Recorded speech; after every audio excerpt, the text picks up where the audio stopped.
My name is Ethan Carter. What happened to me 3 years ago is something I still cannot explain. Even now, whenever I hear footsteps behind me at night, I remember that road. The road beside Blackwood Cemetery. Blackwood is a small town in the state of West Virginia. It is the kind of town where everyone knows everyone. Quiet streets, old wooden houses, dense forests surrounding everything.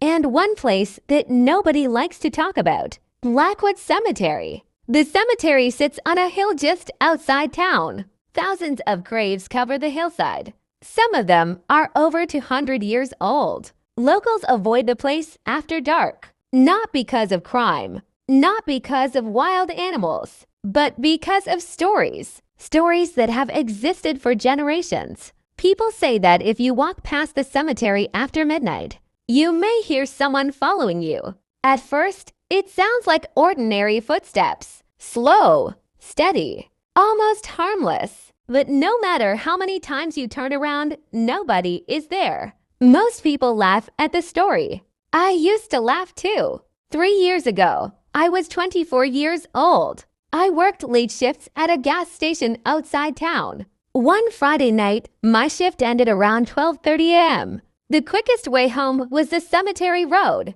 I had driven that route hundreds of times. I never thought twice about it. That night was different. A thick fog covered the road. The trees on both sides looked like giant shadows. The entire town felt abandoned. Not a single car passed me. Not a single house had lights on. It felt as though the world had gone silent.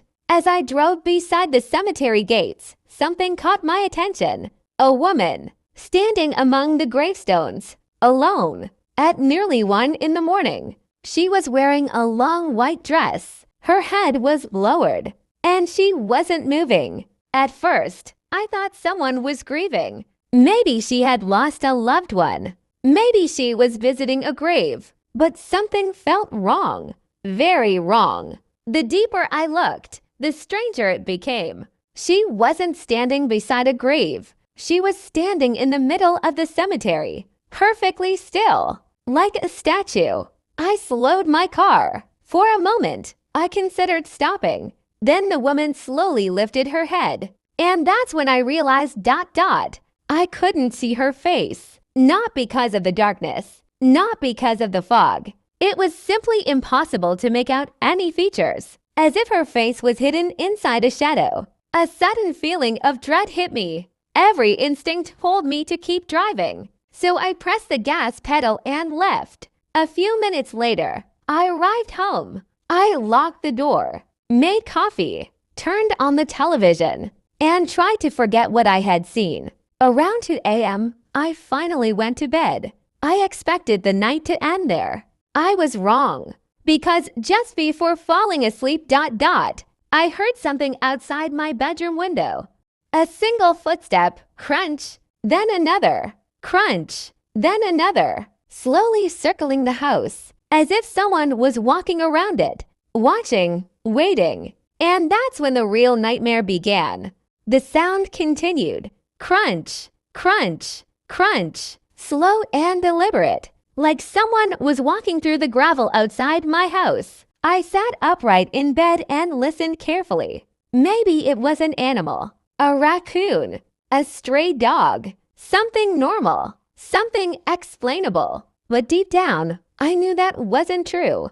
The footsteps sounded too heavy, too steady, too human. For several minutes, they circled the house, always moving, never stopping. I grabbed my phone and checked the time. 2:17 a.m.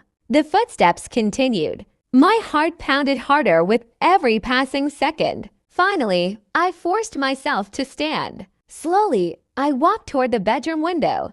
The curtains were closed. The footsteps stopped. Instantly, the sudden silence felt even worse. I froze. The entire house became completely quiet. No wind, no insects, nothing. Then, tap, a soft knock on the glass. My blood ran cold. I stared at the curtain. Tap. Tap, tap, 3 more knocks. Something was outside. Something wanted my attention. Every instinct told me not to look, but curiosity won. Slowly, I pulled back the curtain. Nothing. The yard was empty. The driveway was empty. The street was empty. No person. No animal. No movement. I released a nervous breath. Maybe I was imagining things. Maybe I was exhausted from work. Then I looked down and saw the footprints. Fresh footprints in the gravel below my window. Large footprints, far larger than any normal person's. They began at the edge of my yard, continued directly to the window, and stopped. There were no footprints leading away. None. As if whoever had walked there had simply vanished. I closed the curtain immediately, locked the window, and stayed awake until sunrise. The next morning, I convinced myself there had to be a logical explanation. I went to work, talked with friends, tried to forget everything. But that evening, something strange happened. An older customer entered the gas station. His name was Walter Briggs. He had lived in Blackwood for almost 70 years. While making conversation, I mentioned the woman I had seen in the cemetery. The smile disappeared from his face. He stared at me for several long seconds. Then he asked quietly, "You saw her?" I laughed nervously. "You know who I'm talking about." Walter didn't answer immediately. Instead, he looked toward the window, as if making sure nobody else was listening. Then he leaned closer. "Stay away from Blackwood Cemetery after midnight." I smiled. Why? His expression never changed. "Because if she notices you ... He paused. ... She follows you home." A chill moved through my body. I waited for him to laugh, to tell me it was a joke. But he didn't. Walter looked genuinely afraid. Before leaving, he said one final thing. "Whatever happens, if you see her again ... His voice dropped to a whisper. "Don't let her see your face." Then he walked out of the store, leaving me standing there alone. That night, I couldn't stop thinking about what he had said. I kept replaying the image of the woman, the white dress, the hidden face, the way she stood completely still among the graves. By the time my shift ended, I was exhausted. I drove home using a different route. I avoided the cemetery completely. I checked every mirror, every road behind me. Nothing seemed unusual. Eventually, I arrived home. For the first time all day, I felt relieved. Maybe the strange events were over. Maybe Walter was simply telling old ghost stories. I made dinner, watched television, locked every door, then went to bed. At exactly 17 a.m., I woke up. Not because of a noise, not because of a dream. Something else. A feeling. The feeling that someone was standing inside my room, watching me. I opened my eyes. The room was dark. At first, I saw nothing. Then I noticed a shape near the bedroom door. A tall figure, standing perfectly still. My breathing stopped. The figure didn't move. Neither did I. For several seconds, we remained frozen. Then a car passed outside. Its headlights flashed briefly through the window. For a split second, the room filled with light, and I saw the figure clearly. A woman, wearing a white dress, standing silently beside my bedroom door. The same woman from the cemetery. The light disappeared.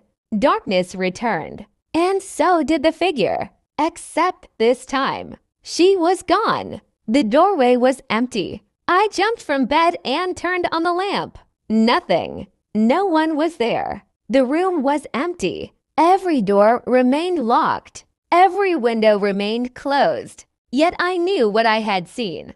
And deep down, I knew something even worse. She wasn't in the cemetery anymore. She was here. And somehow ... She had found me. The next morning, I barely slept. Every time I closed my eyes, I saw her. The woman in white, standing silently in my bedroom doorway, watching me, waiting. I called in sick and stayed home. For most of the day, I kept telling myself there had to be a logical explanation. Maybe I was exhausted. Maybe I had fallen asleep and dreamed the whole thing. But deep down, I knew the truth. What I saw felt real. Too real. Around noon, I decided to visit Walter Briggs. If anyone knew what was happening, it was him. Walter lived alone in an old house near the edge of town. When he opened the door and saw my face, he seemed to understand immediately. "You saw her again, didn't you?" I nodded. The color drained from his face. Without saying a word, he invited me inside. The house smelled of old books and dust. Walter led me into a small room filled with newspaper clippings, photographs, and faded documents. It looked more like an archive than a living room. He sat down heavily and pointed toward an old photograph. The picture was black and white. It showed a young woman standing beside a church. She wore a long white dress. My stomach tightened. It was her. The same woman. The exact same face. Or at least what I imagined her face looked like. "Who is she?" I asked. Walter stared at the photograph. Her name was Emily Harper. The room suddenly felt colder. Walter continued. "Nearly 80 years ago, Emily lived in Blackwood. She was engaged to a young man named Thomas. Everyone believed they would get married. But one autumn night, Thomas disappeared. No goodbye. No explanation. No body. He was simply gone." I listened carefully. Outside, the wind rattled against the windows. Walter lowered his voice. "Emily searched for him for months. Every road, every forest trail, every nearby town. But she never found him." The old man paused. Then he looked directly into my eyes. "People say the grief destroyed her. A knot formed in my stomach. What happened to her?" Walter swallowed. "One winter morning, townspeople found her dead inside Blackwood Cemetery. Silence filled the room. She was lying among the graves, still wearing her white dress. No signs of injury. No explanation. The doctors couldn't determine what happened." I glanced at the photograph again. The smiling young woman seemed harmless, normal, human, yet somehow terrifying. Walter reached into a drawer and removed another photograph. This one was much older. The image was blurry, dark, distorted.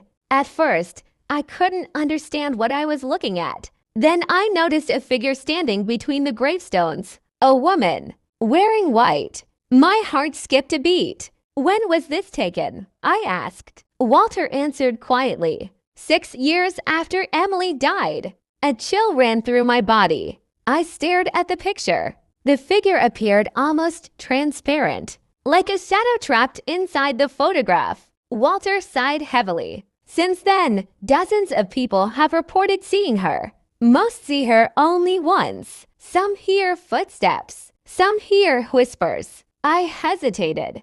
"And the others?" The old man's expression darkened. "The others disappear." My mouth went dry. The room suddenly felt much smaller, much darker. Walter stood and walked toward a bookshelf. From the shelf, he removed a thick notebook. Its pages were yellow with age. Inside were names, dates, newspaper articles, missing person reports. There were dozens of them, maybe more. Many shared one thing in common.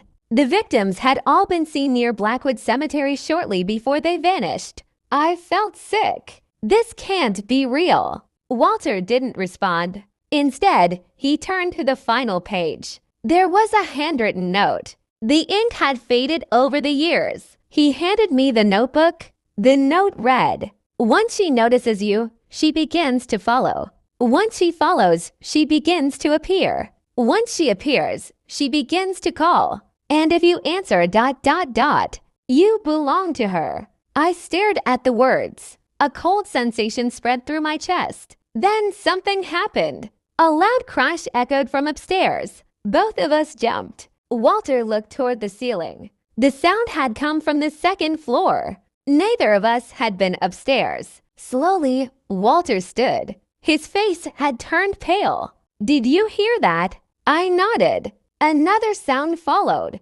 A slow creaking noise. like footsteps moving across wooden floorboards. One step, then another, then another. Walter grabbed a flashlight. His hands were shaking. Stay here. But I wasn't about to stay alone. Together, we climbed the stairs. The footsteps stopped. The hallway above was dark, completely silent. Walter switched on the flashlight. The beam moved slowly across the corridor. Nothing. No one. Just old furniture covered in sheets. We checked every room, every closet, every corner. The entire second floor was empty. Then Walter's flashlight stopped moving. His breathing became heavy. I followed his gaze. At the end of the hallway stood a dusty mirror, and written across the glass were 4 words: fresh, clear, as if someone had written them moments earlier. The message said, "I found him." Walter stumbled backward. The flashlight nearly slipped from his hand. My pulse exploded in my ears. The room felt ice cold because neither of us had written those words. And there was something even more terrifying. The dust around the message remained untouched. There were no fingerprints, no marks, nothing. Just those 4 words. I found him. Suddenly, a whisper echoed through the hallway. Soft, female, close enough to hear. Thomas. The flashlight flickered. Once, twice, then darkness swallowed everything. And for the first time, I realized this wasn't just a ghost story. Something was truly hunting me. And somehow ... it knew my name. After the incident at Walter's house, neither of us spoke for several minutes. We sat silently in the living room. The message in the mirror kept replaying in my mind. I found him. Who had written it? And who was him? The answer terrified me. Thomas. The man Emily had spent her life searching for. The man who vanished 80 years ago. That night, I refused to go home. Instead, I stayed at Walter's house. I told myself it was only for one night, just until I could think clearly, just until the fear faded. But the fear didn't fade. It grew. Around midnight, the power went out. The entire house fell into darkness. Outside, a storm rolled across Blackwood. Thunder shook the windows. Rain hammered the roof. Walter lit several candles. Their small flames barely illuminated the room. Everything felt wrong. Every shadow looked alive. Every sound made me jump. Then my phone rang. I looked at the screen. No caller ID. No number. Just an empty display. Walter noticed my expression. "Don't answer it," he said immediately. The phone continued ringing. Once, twice, 3 times. Then it stopped. A moment later, a text message arrived. I opened it. There was only one sentence. "Come to the cemetery." My blood ran cold. I showed Walter. His face turned pale. Without saying a word, he walked to a cabinet and removed an old map of Blackwood. He spread it across the table. Then he pointed toward a section of the cemetery. The old hill. "What about it?" I asked. Walter swallowed. "That's where Emily was found." Lightning flashed outside. For a brief moment, the room turned white. Then darkness returned. Another message appeared on my phone. This time it contained a photo. My hands began shaking. The image showed Blackwood Cemetery. The photo looked recent, very recent. Rain covered the camera lens, and standing between the gravestones was a woman in a white dress, looking directly at the camera. Another text arrived. "He is waiting." I felt sick. Walter grabbed the phone and stared at the image. Then he whispered something I will never forget. "She's not looking at the camera." I frowned. "What do you mean?" Walter slowly handed the phone back. "Zoom in." I did, and immediately wished I hadn't. The woman wasn't looking at the person taking the photograph. She was looking directly at me, as if she knew I would see the image, as if she knew exactly who I was. The storm intensified. The windows rattled violently. Then another text appeared. Only 3 words. "Come alone tonight." The room fell silent. Neither of us spoke. Deep down, I knew something. The messages weren't random. The woman wanted me, not Walter, not anyone else, me. At exactly 2:17 a.m., the house became unnaturally quiet. The storm vanished. The wind stopped. Even the rain disappeared. The silence felt impossible. Then we heard it. A knock. 3 slow knocks on the front door. Knock, knock, knock. Walter froze. I froze. Nobody should have been outside. Not at that hour. Not during a storm. The knocks came again. Slower this time. More deliberate. Walter picked up a flashlight. I grabbed a fireplace poker. Together, we approached the door. The knocking stopped. Walter opened it. Nothing. The porch was empty. The yard was empty. The road was empty. No person. No car. No movement. Then Walter pointed downward. A trail of muddy footprints stretched across the porch. They led directly to the door, but there were no footprints leading away. Exactly like the ones beneath my bedroom window. Something had arrived, and somehow ... it had vanished again. Then we noticed one final thing. At the end of the footprint trail sat a small object, an old silver locket, covered in mud. Walter carefully picked it up. When he opened it, his face lost all color. Inside the locket was an old photograph, a young woman, Emily Harper, and beside her, a young man, Thomas. For 80 years, the locket had supposedly been missing, yet somehow it had appeared on Walter's porch that night, as if someone had delivered it, as if someone wanted us to find it. And deep inside, I knew the truth. Emily wasn't searching for Thomas anymore. She had already found him. Now she was searching for someone else. And somehow ... that someone was me.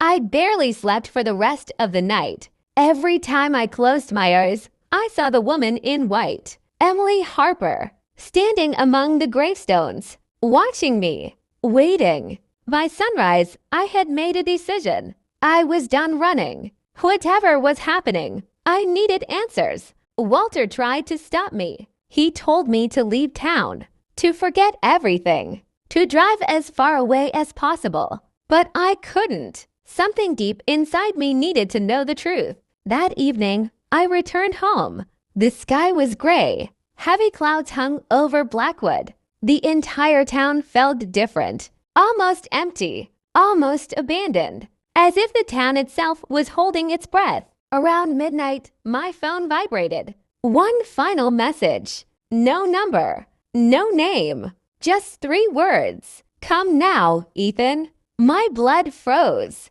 I had never told anyone about the messages, yet somehow ... whoever was sending them knew my name. At exactly 12:30 a.m., I got into my truck. The roads were empty. The town was silent. Not a single light shone from the nearby houses. It felt as though everyone had disappeared. 10 minutes later, I arrived at Blackwood Cemetery. The iron gates stood open, slowly moving in the wind. Creak, creak, creak. The sound echoed through the darkness. I grabbed a flashlight and stepped inside.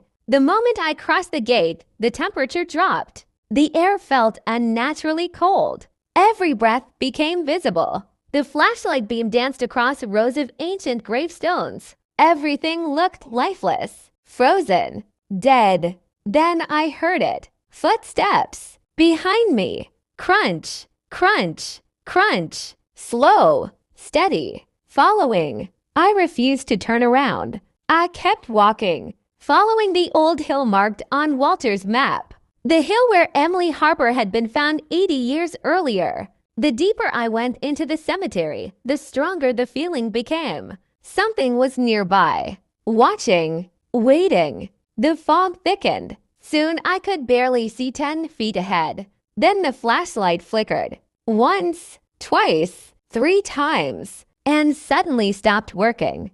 Darkness swallowed everything. My heart hammered against my chest. I smacked the flashlight. Nothing.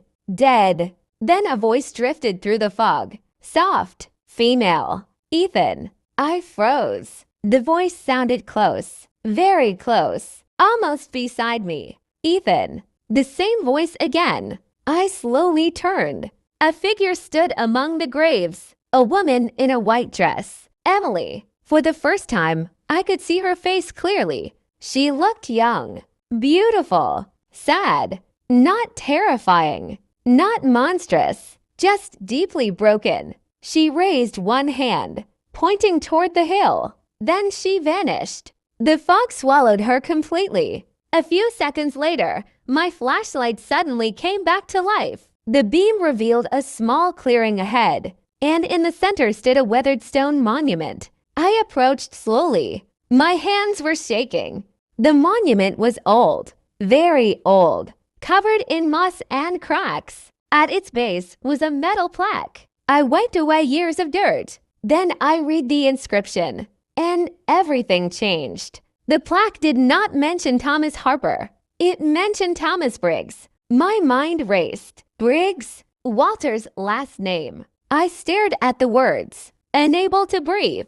Then I heard another voice behind me, a familiar voice. Ethan. I turned. Walter stood at the edge of the clearing, holding a lantern. Rain began to fall, softly at first, then harder. I looked at him, then at the monument, then back at him. Thomas Briggs? Walter closed his eyes. For several seconds, he said nothing. Then he nodded, slowly, sadly. My father. The world seemed to stop. Walter stepped forward. Rain streamed down his face. My father never disappeared. My stomach dropped. What do you mean? Walter looked toward the monument, then into the darkness beyond it. 80 years ago, my father and Emily planned to leave town together. They wanted a new life. They wanted to escape. His voice trembled, but something happened. Lightning flashed across the sky. Thunder exploded above us. Walter swallowed. My father betrayed her. The words hung in the air. Heavy, cold, final. He left without her. He abandoned her. He never came back. The rain intensified. I felt sick. Walter continued. Emily spent months searching, waiting, hoping. Then she died alone. Another flash of lightning illuminated the cemetery. For a split second, I saw movement among the graves. White figures, dozens of them, standing silently in the darkness, watching. Then they were gone. Walter's voice became weaker. My father spent the rest of his life hiding the truth. He changed his name. He buried the past. But Emily never stopped searching. Suddenly, the wind roared through the cemetery. The trees bent violently. The ground trembled beneath our feet. And then she appeared. Emily, standing beside the monument, her white dress moving in the storm, her eyes fixed on Walter. Not me. Walter. Tears filled the old man's eyes. For a moment, nobody moved. Nobody spoke. Then Emily slowly reached out her hand. Walter took a trembling step forward. The storm became deafening. Lightning flashed again, and again, and again. Then everything went silent, completely silent. The rain stopped. The wind vanished. The darkness settled, and Emily was gone. Walter was gone too. I stood alone in the cemetery, unable to move, unable to understand what had just happened. The next morning, search teams looked for Walter. They searched the cemetery, the woods, the roads, everywhere. But they never found him. Not a trace, not a footprint, nothing. Only the old monument remained. Years have passed since that night. Most people in Blackwood still tell stories about the woman in white. Some say she finally found peace. Others believe she still walks among the graves, searching, waiting, watching. As for me, I never returned to Blackwood Cemetery. But sometimes, in the middle of the night, I wake up to the sound of footsteps outside my house. Slow,